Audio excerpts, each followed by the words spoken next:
کہ اہل جنت کو 70,000 سالوں میں ایک مرتبہ سردار جنت حسین ابن علی کے چہرے کی زیارت کا شرف عطا کیا جائے گا. تو پھر جنتی کا مرحلہ اور درجہ کیا ہے؟ امام حسین کے اصحاب میں سے ایک وہ صحابی ہیں، اس بات کو میں آخر میں عرض کروں گا، جنہوں نے جب اپنی شہادت سے چند لمحے پہلے آقا حسین سے ایک سوال کیا تو پھر آقا نے کیا جواب دیا، وہ اسی جنت سے متعلق ہے. لیکن اس سے پہلے کہ میں وہاں اس مرحلے تک آپ کو لے کے جاؤں، آئیے پھر قسموں کی طرف چلتے. ایک صلوات پڑھیے خاندان فاطمہ.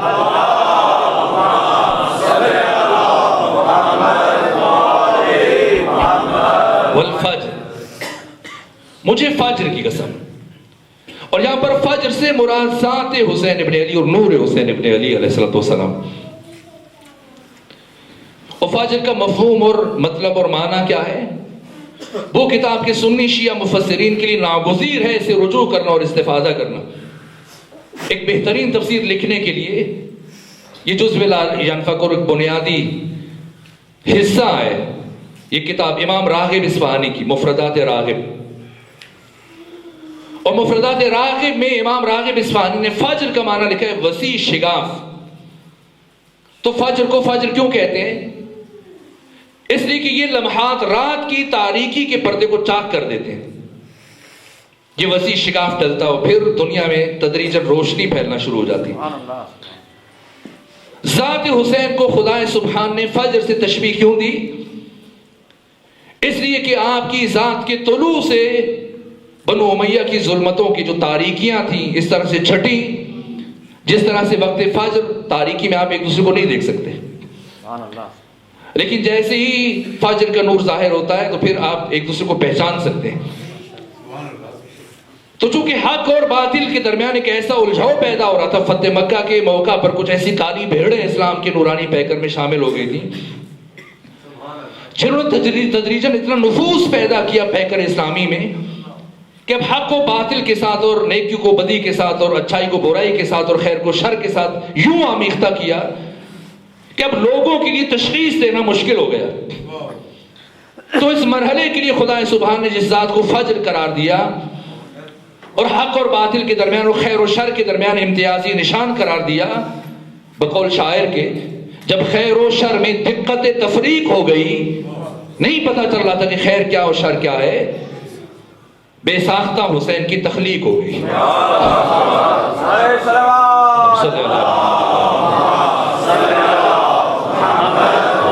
والفجر ولیال عشر، اور مجھے 10 راتوں کی قسم. بعض مفسرین نے کہا کہ یہ 10 راتیں ماہ رمضان کی آخری 10 راتیں، اور کچھ نے کہا کہ ماہ ذی الحج کی پہلی 10 راتیں. لیکن قرآن حکیم کوئی بے ربط گفتگو نہیں کرتا. قرآن فصاحت و بلاغت کی معراج ہے. جناب طنطاوی کی کتاب 3 جلدوں میں اعجاز عددی پر، اور اس سے ہٹ کر اس موضوع پر اب جو لکھا جا چکا ہے، ممکن نہیں کہ قرآن بے ربط اور بے نظم گفتگو کرے. یا تو اس دعوے سے ہاتھ اٹھا لیجیے یا پھر مان لیجیے کہ یہ 10 راتیں نہ ماہ رمضان کی متعلق ہیں اس قسم سے اور نہ ماہ ذی الحج کی، اس لیے کہ اگلی 21 آیتوں کا کوئی تعلق نہیں ہے. قوم عاد کا، قوم سمود کا، قوم فرعون اور ان کے ظلموں کا کیا تعلق ہے ذی الحج کی 10 راتوں سے، ماہ رمضان کی 10 راتوں سے؟ ولیال عشر، جیسا خمینی بت شکن نے فرمایا کہ ان 10 راتوں سے مراد ماہ محرم کی پہلی 10 راتیں. اور 1001 نقطہ میں استاد حسن زادہ عمری جن کا حال ہی میں انتقال ہو، انہوں نے بھی فرمایا ولیال عشر والشفع والوتر، جفت کی قسم جب سب یکجا تھے اور اکٹھے تھے. والوتر، تنہا کی قسم، تاک کی قسم. واللیل اذا یسر، اور رات کی قسم جب وہ ڈھلنے لگے. بہار الانوار کی 92 نمبر جلد میں علامہ مجلسی نے خود آقا حسین سے یہ روایت بیان کی. حضرت فرماتے کہ القرآن علی 4 اشیاء، قرآن 4 چیزوں پر مشتمل ہے. العبارہ والاشارہ واللطائف والحقائق. جس نے نوک نیزہ پر قرآن کی تلاوت کی اس ہستی کی زبان سے قرآن کا تعارف. قرآن وہی قرآن 4 چیزوں پر مشتمل ہے: عبارت، اشارات، لطائف اور حقائق۔ عبارت کس کے لیے؟ الفاظ قرآن، قرآن کا ظاہر، اس کے حروف اور کلمات، یہ قرآن کی عبارت، یہ تلاوت۔ العبارت فللعوام، قرآن کی عبارت عوام سے متعلق ہے۔ 92 نمبر جلد، بہار کی علامہ مجلسی نے بیان کیا، اور یہ حدیث آقا حسین سے۔ والاشارۃ فللخواص، قرآن کے اشارے خواص کے لیے۔ واللطائف للاولیاء، قرآن کے لطائف اور لطیف ترین نکات یہ اولیاء خدا کے لیے۔ والحقائق فللانبیاء، اور قرآن کے حقائق کی انبیاء کے لیے۔ سبحان اللہ۔ تو قرآن کے اشارے خواص کے لیے، اور خواص تشریف فرمائے۔ اس لیے کہ امیر المومنین فرماتے کہ نحن العلماء، ہم علماء ہیں، تو ہم نہیں۔ اگر ہم میں سے کسی کو آپ عالم کہے تو یہ مجاز ہے۔ ہم کون ہیں؟ یہ دوسرے حصے میں فرمایا وشیعتنا الطلاب، اور ایک روایت میں وشیعتنا المتعلمون، ہمارے شیعہ ہمارے شاگرد ہیں، تو کچھ زیادہ جانتے ہیں، کچھ ان میں سے کم جانتے ہیں، کچھ سینئر ہیں کچھ جونیئر ہیں۔ تو جو سینئر ہیں ان کو احتراماً آپ عالم کہتے ہیں۔ عالم یہی 14 ہیں، نحن العلماء، شیعتنا الطلاب، اور باقی خس و خاشات۔ تو جو طلاب ہیں وہ خواص ہیں، اور خواص کے لیے اشارہ کافی ہے۔ اور امام صادق کا یہ کہہ دینا، یہ ایک اشارہ کافی تھا کہ سورہ میرے جد بزرگوار امام حسین سے متعلق ہے۔ لیکن اس کے باوجود حضرت نے جو وضاحت فرما دی، والفجر، وقت فجر، اور اس سے بھی بڑھ کر، اب میں اگلا مرحلہ طے کروں، بہت دقتیں اور گہرائیاں ہیں لیکن میں کوشش کروں گا خلاصہ کروں، وقت تیزی سے بڑھ رہا ہے۔ 5 نمازیں، اور سب سے پہلے کون سی نماز فرض ہوئی؟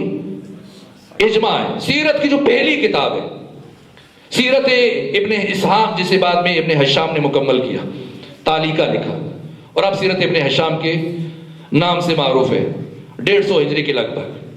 اور اس کے بعد امام شمس الدین ذہبی، حافظ ابن کثیر، حافظ ابن اسیر، حتیٰ ابن تیمیہ، اور پھر اس سارے عصر میں، اس عصر میں ناصر الدین البانی تک سیرت کے موضوع پر اور حدیث پر جتنی ہزاروں کتابیں اب تک لکھی جا چکی ہیں، کسی نے بھی اختلاف نہیں کیا۔ پہلی نماز جو فرض ہوئی وہ نماز ظہر ہے، اور دوسری نماز وہ عصر ہے، تیسری مغرب، چوتھی عشاء، اور 5ویں مرحلے میں جو نماز فرض ہوئی وہ فجر ہے۔ اور مکہ میں ان 5 نمازوں کی رکعتوں کی تعداد آج تک کسی سنی شیعہ محدث نے اور سیرت نگار نے اور مورخ نے اختلاف نہیں کیا۔ ان 5 نمازوں کی رکعتوں کی تعداد 10 تھی، 2 فجر کے لیے، 2 ظہر کے لیے، 2 عصر کی، 2 مغرب اور 2 عشاء۔ اور مدینے جانے کے بعد ان 5 نمازوں کی ان 10 رکعتوں میں 7 رکعتوں کا مزید اضافہ ہو۔ تو اگر مکہ میں 10 ہیں تو پھر مدینہ میں بھی 10 اور ہو جائیں، یا 10 رہیں، اور اضافہ ہونا ہے تو پھر 2 کا اضافہ ہو جائے سب کے ساتھ۔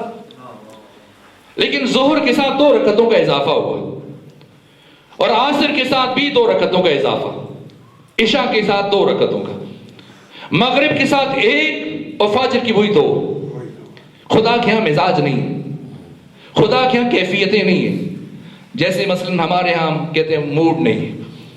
خدا کیفیتوں اور مزاج کا خالق ہے، خالق عقل ہے، خدا حکیم، کیفیات اور احساسات و جذبات و عواطف سے بالاتر۔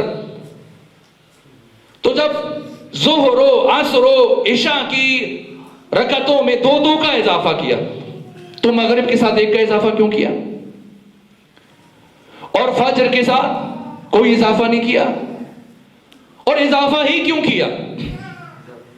جو مکہ میں سالہ سال 10 رکعتیں پڑھی جاتی رہیں، مدینے میں پڑھی جاتی رہیں، تو فلسفہ اضافت کیا؟ تو جو عرفاء نے بیان کیا، تفصیل ہے لیکن میں اجمال بیان کروں، خلاصہ دے رہا ہوں اور نتیجہ عرض کرنے کی کوشش کروں گا۔ ظہر کی جو 2 رکعتیں حق تعالیٰ نے فرض کی، وہ اول جعل میں شارع نے 2 رکعتیں ہی فرض کی، اور مدینے میں پہنچ کر 2 رکعتوں کا اضافہ، یہ اعزاز مصطفیٰ کی تجلی ہے، اور یہ آپ کی عزت و جلال کی تجلی تجلی کا مظہر ہے یہ 2 رکعتوں کا وجوب احترام مصطفیٰ میں. اور عصر کی 2 رکعتیں یہ احترام اور اعزاز مرتضیٰ میں. اور مغرب کی 1 رکعت کا اضافہ یہ اعزاز فاطمہ کی تجلی کا مظہر ہے. اور عشاء کی 2 رکعتیں یہ جو اضافہ ہے یہ حسن مجتبی کی عظمت و فضیلت کی تجلی کا مظہر ہے. لیکن فجر کی وہ 2 ہیں جو پہلے تھی اب بھی وہی. کیوں؟ حق تعالی بشر کو یہ پیغام دینا چاہ رہا ہے کہ جو خدا کا ہے وہ حسین کا ہے، جو حسین کا ہے وہ خدا کا ہے. اور پھر جب اب خمینی بدھ شکن نے بیان کیا اور باقی عرفاء اور علماء نے بیان کیا کہ سفر میں یہ 4 رکعتی نمازیں قصر ہو جاتی ہیں. ظہر کی 4 کے بجائے 2 پڑھیں، عصر کی 4 کے بجائے 2، مغرب کی عشاء کی 4 کے بجائے 2 پڑھیں. لیکن مغرب کی کم نہیں کر سکتے. 3 ہے تو 3 ہے، ایسا نہیں 2 کر دیں. اور فجر کی 2 ہیں تو 2 ہیں، ایسا نہیں کہ 2 کے کم کر کے 1 کر دیں.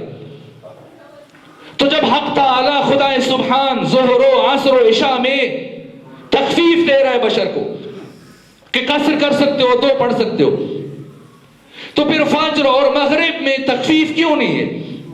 اور اللہ نے فجر اور مغرب کو قصر کیوں نہیں رکھا؟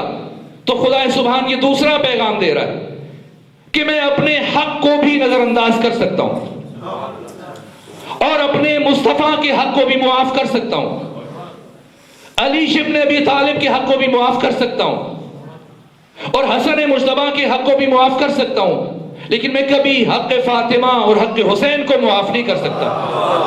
حضرت محمد وآل محمد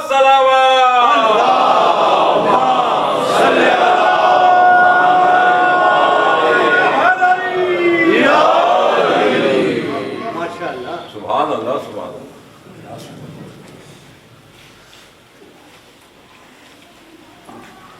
تو حق حسین ابن علی، وقت تیز گزر رہا ہو، خلاصہ کرو. حق حسین ابن علی قابل معافی نہیں. یہ حسین کون ہے کہ جن کا حق کسی بھی حال میں بشر سے معاف نہیں کیا جا سکتا؟ ہر بشر مدیون ہے اور ہر انسان مقروض ہے حسین ابن علی کا. کیوں؟ یہ حسین کون ہے؟ میں آپ سے سوال کرتا ہوں، کتنے افراد اس وقت ان 3 بر اعظموں کے اندر اسلام سے وابستہ تھے؟ 9 کروڑ افراد. اور ان 9 کروڑ افراد میں سب سے پہلے حسین ابن علی سے بیعت کا مطالبہ کیوں کیا گیا؟ اب سمجھ رہے ہیں کہ حق حسین کیوں قابل معافی نہیں ہے. کیوں سب سے پہلے امام حسین سے بیعت کا مطالبہ کیا گیا؟ نہ مانگتے بیعت.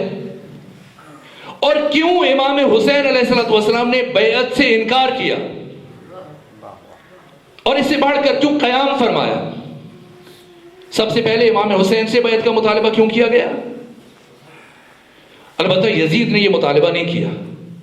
یزید سرے سے اس موقع موجود نہیں تھا جب خط لکھا گیا اور جب یہ پیغام بھیجا گیا. یزید تو اپنے باپ کی موت کے 3 دن کے بعد پلٹ کے آیا اور باپ کے نماز جنازہ میں بھی شریک نہیں تھا. زحاق بن قیس جو اس کی فوج کا کمانڈر سپہ سالار تھا، اس نے نماز جنازہ پڑھائی اور 3 دن تک شام کے حالات کو اپنے کنٹرول میں رکھا. اور جب یزید پلٹ کے آیا تو حکومت اس کے سپورٹ کی، یہاں تک کہ جب امیر شام حالت احتضار میں تھا اور جانکنی کی کیفیت میں تھا اور اطباء اور حکماء اور معالجین اس کے دائیں بائیں کھڑے تھے اور یقین حاصل کرنا چاہ رہے تھے کہ اب امیر شام کی موت ہو چکی ہے. جیسے ہی اس کی آخری سانس کی تار ٹوٹی تو قاصد جو آمادہ تھا، سواری تیار تھی، فوراً سے اسے روانہ کیا گیا. سب سے پہلے قاصد کو پوری اسلامی سرزمین میں سے 3 بر اعظموں میں سے مدینہ کس کی طرف بھیجا جائے؟ حسین ابن علی کی طرف. کیوں بھیجا گیا؟ کیوں اتنی جلدی ہے بنی امیہ کو؟ کیوں سب سے پہلے حسین ابن علی سے بیعت کا مطالبہ کیا گیا؟ اس کا فلسفہ استاد حق شہید مرتضیٰ مطہری نے جو بیان کیا وہ یہ فرماتے کہ حزب حاکم کی یہ مجبوری تھی کہ وہ اپنی نامشروع حکومت کو مشروع اور جائز قرار دینا چاہ رہا تھا اور بنام خلافت حکومت کرنا چاہ رہا تھا جیسا پہلے ہوئی حکومتیں. اور بنام خلافت حکومت کرنے کے لیے اور اپنی اس ڈکٹیٹرشپ اور آمریت اور بادشاہت کو اور سلطنت کو خلافت کا ٹائٹل دینے کے لیے حزب حاکم مجبور ہے کہ وہ اپنے زمانے کے محمد مصطفیٰ سے تائید حاصل کرے. یہ ٹائٹل اس وقت تک نہیں مل سکتا جب تک کہ اپنے زمانے کے محمد مصطفیٰ بنو امیہ کی اور یزید کی تائید نہ کر دے. یہ مجبوری ہے. لیکن امام حسین نے قیام کیوں فرمایا؟ کیا امام حسین نے اس لیے مدینہ چھوڑا اور اس لیے عراق آئے کہ اہل عراق نے آپ کو خطوط لکھے؟ نہیں. اہل عراق کو تو خبر ہی نہیں تھی امیر شام کی موت کی، اور انہیں یہ بھی نہیں پتا تھا کہ امام حسین مدینہ چھوڑ چکے ہیں. خطوط کی پہلی کھیپ قیس ابن مصاہر سیداوی اور سعید بن عبداللہ حنفی لے کے جب پہنچے مکہ میں، وہ 10 رمضان کی تاریخ تھی، اور انہیں ماہ رمضان کے اوائل میں پتا چلا کہ امیر شام کی موت ہو چکی ہے. درحالی کہ رجب کے اواخر میں امیر شام کی موت ہو چکی تھی اور پورا شعبان گزر گئے. اس کا مطلب یہ ہے کہ اہل کوفہ کی دعوت پر حسین نے مدینہ نہیں چھوڑا. تو کیا اس لیے مدینہ چھوڑا کہ آپ سے بیعت کا مطالبہ کیا گیا؟ سوال: اگر بنو امیہ امام حسین سے بیعت کا مطالبہ نہ کرتے اور بیعت نہ مانگتے اور آپ سے کوئی سروکار نہ رکھتے تو کیا امام حسین مدینے میں رکے رہتے؟ کیا تب امام حسین قیام نہ فرماتے؟ بیعت نہ کرنا الگ ہے، قیام فرمانا یہ دوسری بات ہے. کیوں قیام فرمایا؟ درحالی کہ عبداللہ ابن زبیر، عبداللہ ابن عمر اور آپ کے بھائی محمد حنفیہ اور زوجہ رسول جناب ام سلمہ اور عبداللہ ابن عباس اور بہت ساری دیگر شخصیات صاحب امام حسین کو منع کر رہے تھے کہ جہاں جاتے ہیں چلے جائیں، عراق نہ جائیں. ابن عباس نے کہا آپ یمن چلے جائیں، وہاں آپ کے بابا کے ماننے والے. عبداللہ ابن عمر نے کہا کہ آپ پہاڑی علاقوں میں پناہ گزین ہو جائیں، جگہ بدلتے رہیں، بیعت بھی نہ کریں، آپ بھی محفوظ رہیں گے، آپ کے بچے عیال مخدرات سب محفوظ رہیں گے. تو امام حسین بیعت بھی نہ کریں لیکن عراق بھی نہ جائیں. عراق کیوں گئے جبکہ سب منع کر رہے تھے اور ہر ایک کہہ رہا تھا کہ وہ آپ کے ساتھ وفا نہیں کریں گے؟ تو شہید مرتضیٰ مطہری کہتے ہیں کہ جتنے لوگ حسین کو مشورہ دے رہے تھے ان کی حیثیت حسین کے مقابلے میں کیا ہے؟ یہ سارے لوگ جو کچھ شیشے میں آئینے میں دیکھنے کی صلاحیت نہیں رکھتے، حسین اینٹ اور پتھر میں دیکھنے کی صلاحیت رکھتے ہیں. تو پھر اس کے باوجود جب یہ سب کہہ رہے ہیں اور ان کو نظر آ رہا ہے تو کیا امام حسین کو نظر نہیں آ رہا؟ تو پھر کیوں آپ ہندوستان نہیں چلے گئے جیسا کسی نے کہا، یا یمن نہیں چلے گئے، یا پہاڑی علاقوں میں پناہ گزین نہیں ہو گئے؟ کیوں عراق آئے؟ کیوں قیام فرمایا؟ کیوں کربلا آئے؟ اگر حسین ابن علی کربلا نہ آتے تو کیا ہوتا؟ اگر حسین ابن علی قیام نہ فرماتے تو کیا ہوتا؟ کیوں سورہ فجر میں اللہ اس عظمت کو بیان کر رہے ہیں؟ حسین ابن علی کی ساری فضیلتوں کا راز کیا ہے؟ یہ ایک بات عرض کر رہا ہوں. ایک جملہ علامہ سید علی نقی نکر نے فرمایا تھا یوم حسین کے موقع پر، لیکن میں اس سے آگے بات کروں گا. انہوں نے فرمایا تھا کہ کسی نے پوچھا کہ اگر حسین قیام نہ فرماتے تو کیا ہوتا؟ تو انہوں نے فرمایا کہ نماز جمعہ بدھ کے دن پڑھی جا رہی ہوتی. لیکن میں آپ کی خدمت میں عرض کروں، اگر آقا حسین قیام نہ فرماتے تو کیا ہوتا؟ ہر معروف منکر بن چکا ہوتا، ہر منکر معروف بن چکا ہوتا، ہر حلال کو ہم حرام سمجھ کے انجام دیتے اور ہر حرام کو حلال سمجھ کے ہم، یہ رویہ ہوتا دین سے متعلق ہمارا. یعنی اگر اور عرض کروں آسان تر کہ ہم اپنی مسجدوں میں اور عبادت گاہوں میں، شادی حالوں میں ہمارے مولانا صاحب سر پہ ٹوپی پہن کر اور پگڑی پہن کر اور دستار کندھوں پہ رکھ کے ہاتھ میں تسبیح لے کر تشریف لاتے اور ہمارے درمیان بیٹھ کر ایک ماں اور بیٹے کا نکاح پڑھ دیتے، بہن اور بھائی کا نکاح پڑھتے اور ہم چھوارے اور مٹھائیاں تقسیم کر کے مبارکباد دے کہ گھر کی طرف چل پڑو، کسی کو احساس تک نہ ہوتا کہ کیا ہوا ہے. تو یہ حسین ہے کہ جنہوں نے انسانی رشتوں کو بچا لیا، عزتوں کو بچا لیا، ناموس بشر کو بچا لیا، غیرت انسانی کو بچا لیا، دین کو بچایا. اور اب حسین کو سمجھنے کے لیے مسلمان ہونا شرط نہیں ہے، جس میں ضمیر ہے وہ مدیون ہے حسین ابن علی کا، خواہ وہ غیر مسلم کیوں نہ ہو۔ ڈاکٹر گپتا رام جن کی لکھی ہوئی کتابیں بھی موجود ہیں، انتقال ہوا ان کا، ہمارے ہمسایہ ملک ہندوستان سے ان کا تعلق رہا، تو روز عاشور اور 3 شعبان کو وہ بہت اہتمام کرتے تھے، کھانے کھلاتے تھے، لوگوں کو شربت پلاتے تھے، اپنے بچوں کے ساتھ، خواتین کے ساتھ، مردوں کے ساتھ مل کے۔ تو کسی نے استفسار کیا کہ آپ تو مسلمان نہیں ہیں، شیعہ نہیں ہیں، آپ تو ہندو ہیں، پھر یہ اتنا اہتمام کیوں ہے؟ کہا کیا کروں، اگر ایسے نہ کروں تو میرا ضمیر مجھے ملامت کرتا ہے۔ کہا کیسی ملامت؟ تو انہوں نے بات کی جو بہت زبان زد خاص و عام ہے، لیکن موضوع کی پابندی کے باعث میں یہ جملہ عرض کروں۔ کہ میں جب گھر میں داخل ہوتا ہوں تو میرے گھر میں کچھ خواتین رہتی ہیں، 4 خواتین ہیں، ایک ماں ہے، ایک بہن ہے، بیوی اور بیٹی ہیں، تو چاروں خواتین اور بحیثیت خاتون ان میں کوئی فرق نہیں ہے، چاروں کی چاروں خواتین ہیں، عورتیں، لیکن مجھے ان 4 میں فرق نظر آتا ہے، اور انہی 4 میں سے ایک کو ماں سمجھتا ہوں، ایک کو بہن، ایک کو بیٹی اور ایک کو بیوی۔ تو جس ہستی نے مجھے یہ فرق عطا کیا میں اسے کیسے فراموش کر دوں؟ اور اگر میں اس کا یاد نہ کروں اس کو تو پھر یہ میرے ضمیر پر بار ہے۔ خود آیت اللہ مرشی نجفی اس کے باوجود کہ نماز بہت اختصار سے پڑھاتے تھے، لیکن ایک ذکر کبھی نہیں چھوڑا۔ استاد میر حداد عادل نے ان سے استفسار کیا کہ جب مستحبات چھوڑ دیتے ہیں تو یہ ذکر آپ نے کبھی نہیں چھوڑا؟ اقامت کے بعد اور تکبیرۃ الاحرام سے پہلے ہمیشہ یہ ذکر پڑھتے تھے، السلام علی الحسین وعلی علی ابن الحسین وعلی اولاد الحسین وعلی اصحاب الحسین وعلی الارواح التي حلت بفنا۔ تو انہوں نے جواب دیا کہ کیا کروں، میں احسان فراموش نہیں ہوں کہ نماز پڑھوں اور اسے بھول جاؤں جس نے یہ نماز بچا کے مجھ تک پہنچائی ہے۔ جو بھی ہمارے پاس ہے، جو انسانی اور اخلاقی قدریں ہیں، جو عبادات ہیں، جو دین ہے، دیانت ہے، سب کا سب صرف اور صرف آقا حسین ابن علی کی محنت کا نتیجہ ہے۔ اور ہر باضمیر اور ہر باشعور انسان مدیون ہے آقا حسین ابن علی کا، اور قیامت تک کوئی بھی انسان حق کے حسین ابن علی ادا نہیں کر سکتا۔ والفجر ولیال عشر۔ میں کیا کروں کہ میں باقی قسموں کے لیے وقت نہیں بچا، بس اسی جملے بات ختم کرتا ہوں، صرف پہلی قسم کی کم سے کم کچھ وضاحت مزید ہو جائے، ایک جملہ عرض کروں بات تمام ہو جائے۔ کون ہے یہ 72 پیغمبر کے 1.5 لاکھ کے قریب اصحاب ہیں،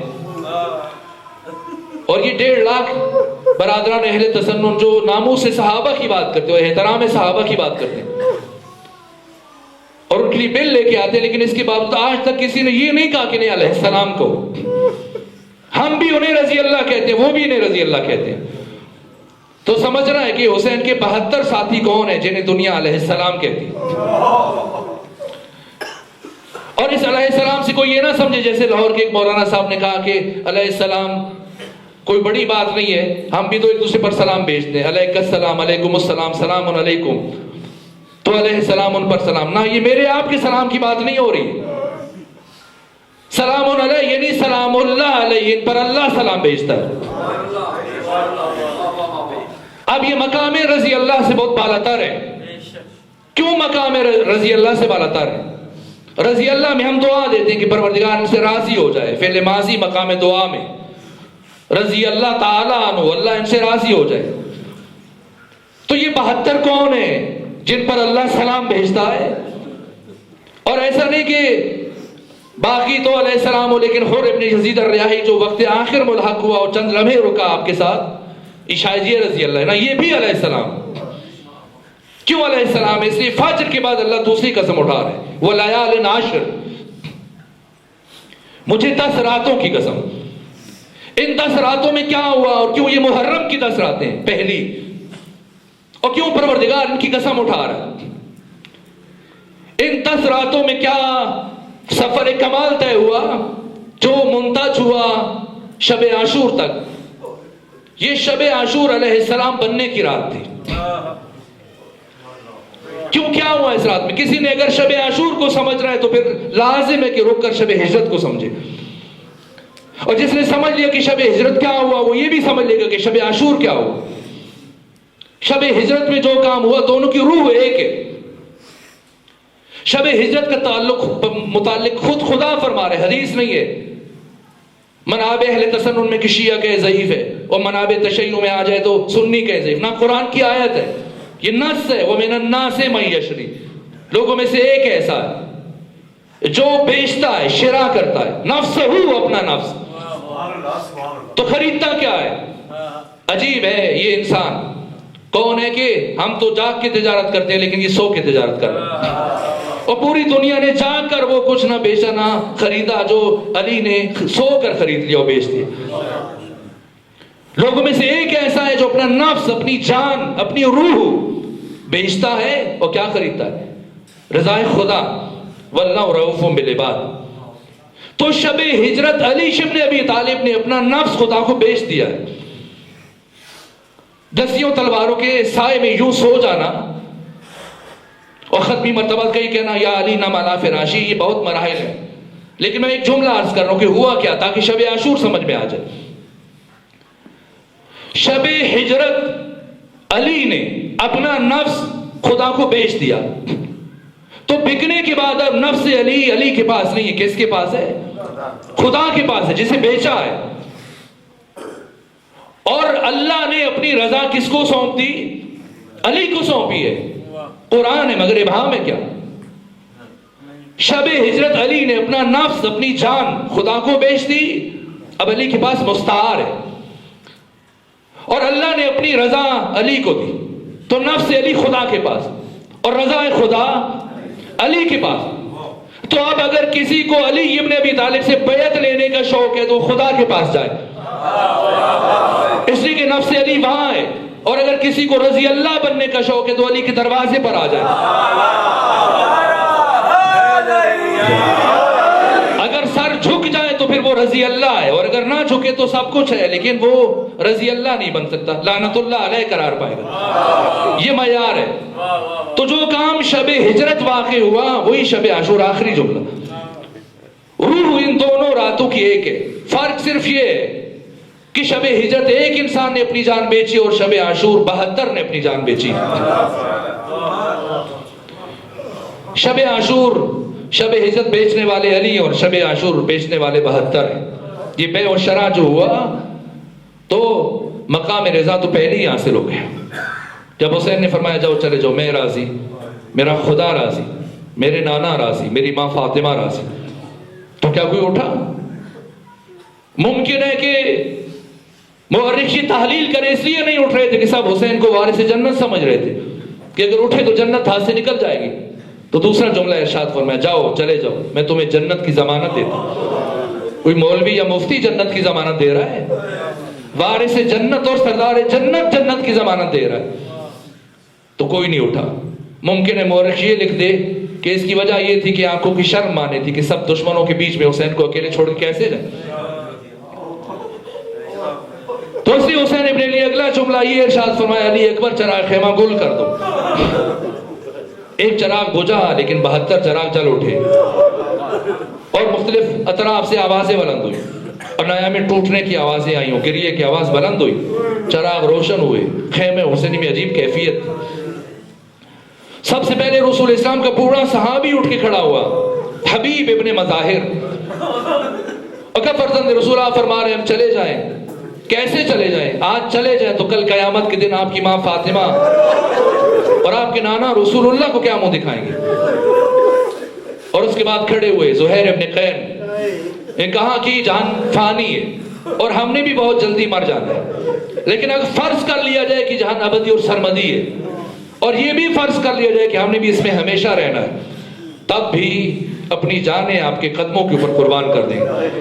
اور اس کے بعد عابس ابن شبیب شاکری کھڑے ہوئے، کہا فرزند رسول اگر مجھے نیزہ و شمشیر و تیر و تبر کے ساتھ زخم لگا لگا کر اس طرح سے مارا جائے کہ سر سے لے کے پاؤں تک میرے جسم کے ٹکڑے ٹکڑے ہو جائیں اور پھر ان ٹکڑوں کو جمع کر کے جلا دیا جائے اور پھر اس کی راکھ کو بکھیر دیا جائے اور پھر زندہ کیا جائے، یہاں تک کہ مجھے اسی طرح سے 70 یا 70,000 مرتبہ مارا جائے، پھر زندہ کیا جائے، پھر مارا جائے، پھر اٹھایا جائے، تو میری صرف ایک خواہش ہوگی کہ میں اپنی جان کو آپ کے قدموں کے اوپر قربان کروں۔ اور اس کے بعد سعید بن عبداللہ حنفی نے عجیب جملہ کہا، جیسے شہید ایڈوارڈو نے امام علی زین العابدین سے متعلق بات کہی تھی کہ خدا سے یوں مانگتا ہے کہ انکار کا راستہ نہیں چھوڑتا، بے عین ہی مجھے لگتا ہے میرے پاس جواب نہیں ہے۔ جو سعید بن عبداللہ حنفی نے بات کی کہ فرزند رسول آپ فرما رہے ہم چلے جائیں، ہم چلے جاتے ہیں، بس اتنا بتا دیجئے کہ جن افراد کو ان کی ماں نے پیدا ہی اسی دن کے لیے کیا تھا وہ آپ کو چھوڑ کے کیسے چلے جائیں؟ کون ہے یہ سعید بن عبداللہ حنفی؟ آخر کیوں جوش ملی آبادی اصحاب حسین سے متعلق بہت ہوش کے عالم یہ کہہ رہے ہیں کہ سر فرشتوں کے یہاں آج بھی خم ہوتے ہیں، ایسے انسان رسولوں میں بھی کم ہوتے ہیں۔ کون ہے یہ 72 جن سے متعلق جوش نے کہا بلکہ میں تو ظاہر ہوں، بات پھیلا دی۔ مرحوم اظہر حسن زیدی نے کیا خوبصورت جملہ کہا، ایک جملے میں سمندر کو سمو دیا۔ کسی نے استفسار کیا زیدی صاحب بتائیے اصحاب رسول میں اور اصحاب حسین میں کیا فرق ہے؟ کوئی فرق نہیں ہے، ایک لفظ کا فرق ہے۔ تو کیسا فرق؟ کہ آؤ اور جاؤ کا کیا مطلب؟ کہ 9 سالوں میں 80 جنگوں میں پیغمبر کہتے رہے آؤ، کوئی نہیں آیا۔ حسین ساری رات چراغ بجھا کہتے رہے جاؤ، کوئی نہیں اٹھا۔ اس لیے خود حسین ابن علی نے سند جاری فرمائی انی لا اعلم اصحابا اوفا من اصحابی، میرے علم میں نہیں ہے کوئی ایسے اصحاب جو میرے اصحاب سے زیادہ باوفا ہوں۔ میں صرف ایک کی بات کروں گا، کیوں اللہ ان 10 راتوں قسم اٹھا رہے ہیں، کیا ہوا، کس طرح سے انہوں نے جانیں بیچی۔ بس آخری جملے، سعید بن عبداللہ حنفی کون ہے یہ مجاہد؟ سب سے پہلے 10 رمضان کو خط لے کے آئے اہل کوفہ کے امام حسین کے پاس۔ کتنا فاصلہ طے کیا؟ 300 فرسخ۔ اور 15 رمضان کو قیس ابن مسہر سیداوی اور مسلم بن عقیل کے ساتھ امام حسین نے آپ کو بھیجا، لیکن تاکید فرمائی کہ مدینے سے ہو کر یہ کام انجام دینے کے بعد پھر کوفہ جانا، تو کم از کم پھر 300 فرسخ کا فاصلہ طے کیا۔ اور تیسری مرتبہ مسلم بن عقیل کا خط لے کے پہنچے مکہ امام حسین کے پاس، یہ 900 فرسخ۔ اور چوتھی مرتبہ امام حسین کا خط لے کے آئے مسلم بن عقیل کے پاس، یہ 1200 فرسخ، یعنی کم از کم 6500 کلومیٹر کے سفر میں آپ کے اکثر ساتھی شہید ہو گئے۔ صحرا کا سفر گھوڑے کی پشت پر طے کرنا مشکل کام، 6500 فرسخ 6500 کلومیٹر طے کی، اور 3 دن اور 3 راتوں کے بھوکے اور پیاسے، اور ساری رات جاگ کر شب عاشور خندق کھودتے رہے، 5 گز چوڑی 5 گز گہری خندق، اور باقی آدھی رات امام حسین کے باقی اصحاب کے ساتھ مل کر جنگل کی جھاڑیاں کاٹتے رہے تاکہ خندق کو بھرا، تاکہ روز عاشور امام حسین کی رخصت آخر کے موقع پر دشمن چاروں طرف سے حملہ آور نہ ہو سکے۔ اور امام حسین نے رخصت آخر کے موقع پر ان جھاڑیوں کو آگ لگا دی تاکہ بیویوں کو سنبھلنے کا موقع مل جائے۔ تو 6500 کلومیٹر کا فاصلہ طے کیا، اور اس کے بعد ساری رات کے جاگے ہوئے تھکے ہوئے اور زحمت کرتے رہے، اور 3 دن کے بھوکے پیاسے۔ اور روز عاشور جب ابو سمامہ ساعدی نے امام حسین سے کہا کہ نماز کا وقت ہو گیا اور جی چاہتے کہ آپ کی اقتداء میں آخری نماز پڑھیں، تو کیا فرمایا؟ جا کے عمر سعد سے بات کیجیے۔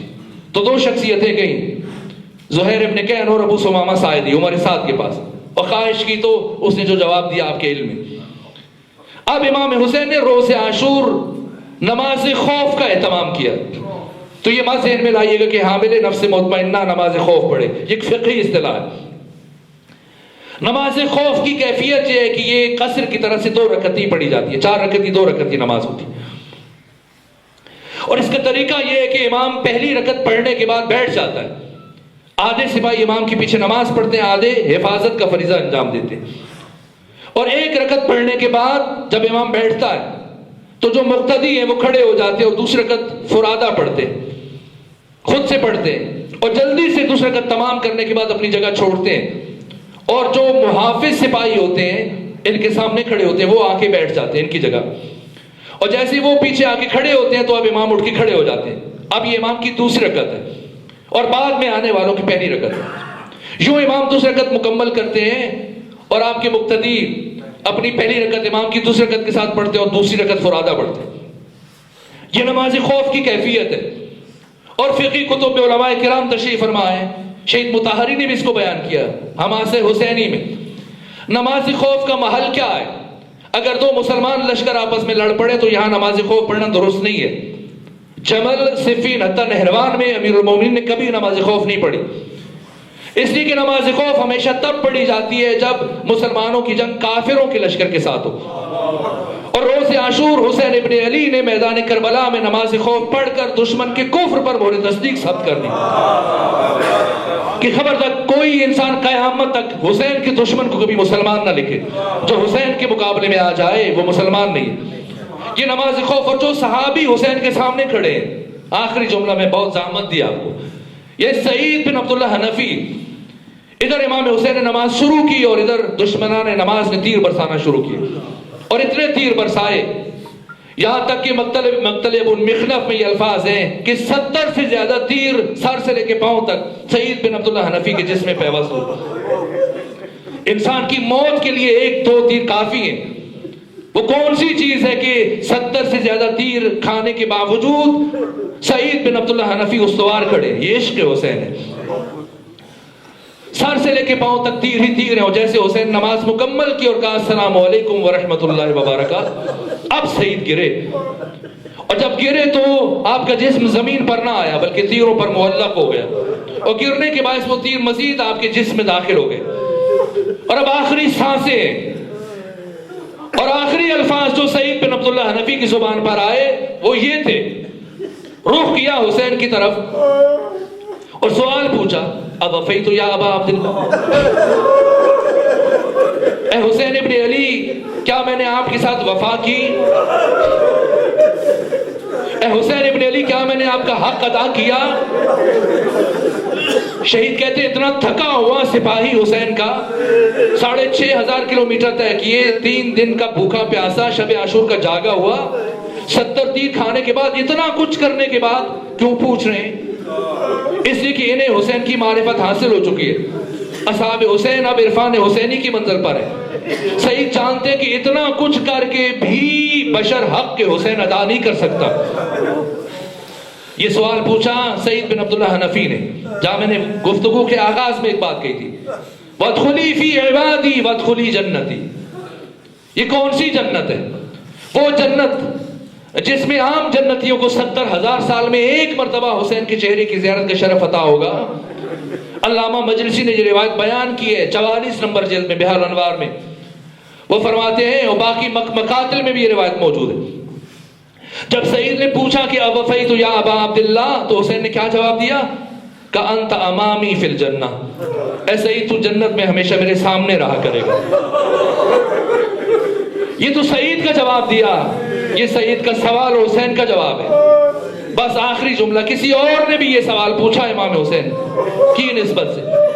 جب 3 ربیع الاول کو اسیروں کا یہ قافلہ پلٹ کر واپس مدینہ آیا تو مادر ابو الفضل عباس ام البنین اپنے پوتے فضل کی انگلی پکڑ کے آئیں اور آ کر اس کاروان کا استقبال کیا، اور سلام کرنے کے بعد جو پہلا سوال پوچھا، کہے سید سجاد میرا دل تڑپ رہا، اتنا بتا دیجئے کیا کربلا میں میرے بیٹے عباس نے اپنے آقا حسین کے ساتھ وفا کی یا نہیں کی؟ سید سجاد نے فرمایا، ام البنین آپ نے وہ بات پوچھی جس نے میرے دل کو رلا دیا. صاحب منہاج الدموع فرماتے ہیں، امام سجاد نے فرمایا، اے ام البنین ایک بات سنو پھر خود دیکھو کہ آپ کے بیٹے عباس کا میرے بابا حسین کی بارگاہ میں کیا مقام تھا. کہ بیٹا سجاد بتائیے. کہ ام البنین 11 محرم کو ہمیں اسیر کر کے شام کی طرف لے کے جا رہے تھے، تو راستے میں عمر ابن سعد کی سواری میری سواری کے ساتھ چل رہی تھی. تو ایک مرتبہ عمر ابن سعد نے میرے بابا کے قاتل شمر ابن ذوالجوشن کو بلایا اور اس سے میرے بابا کے قتل کی کیفیت پوچھی اور استفسار کیا کہ بتا جب تو حسین کو قتل کر رہا تھا تو کیا اس لمحے حسین نے کوئی کلام کیا، کوئی بات کہی؟ تو یہ شمر ابن ذوالجوشن کے جملے ہیں. کہا کہ حملہ آخر کے بعد حسین جب زمین پر آئے، حسین خاک کربلا پر بیٹھے تھے اور میں حسین کے قتل کے ارادے سے جب آگے بڑھا تو میں نے اپنے دونوں ہاتھوں سے حسین کے کندھوں پہ زور سے مارے، حسین کو دھکا دیا اور حسین پشت کے بل زمین پر گرے. اور جب حسین زمین پر گرے تو میں آ کر سینے پر سوار ہوا. حسین نے مجھے دیکھنے کی کوشش کی،